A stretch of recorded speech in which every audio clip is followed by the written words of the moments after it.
कलकतवे में मोर पियवा बारे ललटेन।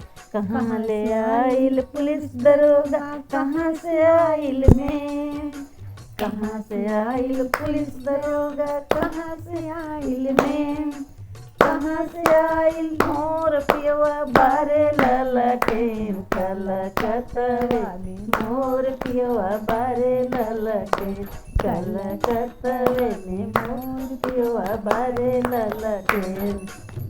पटना ले आइल पुलिस दरोगा, दिल्ली से आइल में, पटना से आइल पुलिस दरोगा, दिल्ली से आइल में, कलकत्तावा से मोर पियवा बारे ललटेन। कलकत्तावे में मोर पियवा बारे ललटेन, कलकत्तावे में मोर पियवा बारे ललटेन। पुलिस दरोगा कहाँ बिठाइब मोहेम, कहाँ बिठाइब पुलिस दरोगा, कहाँ बिठाइब मेम, कहाँ बिठाइब मोर पियवा बारे ललटेन। कलकत्तावे में मोर पियवा बारे ललटेन, कलकत्तावे में मोर पियवा बारे ललटेन।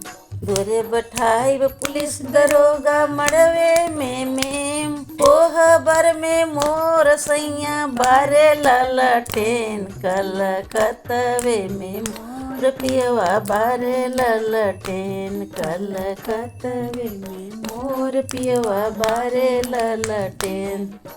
का खइहन पुलिस दरोगा, का खइहन मेम, का खइहे पुलिस दरोगा, का खइहन मेम, का खइहे मोर पियवा बारे ललटेन। कलकत्तावे में मोर पियवा बारे ललटेन, कलकत्तावे में मोर पियवा बारे ललटेन। दाल भात खइहे पुलिस दरोगा, लड्डू खइहन मेम, दाल भात खइहे पुलिस दरोगा, लड्डू खइहन मेम, पान कतरिहन मोर सैया बारे ललटेन। कलकत्तावे में मोर पियवा बारे ललटेन, कलकत्तावे में मोर पियवा बारे ललटेन।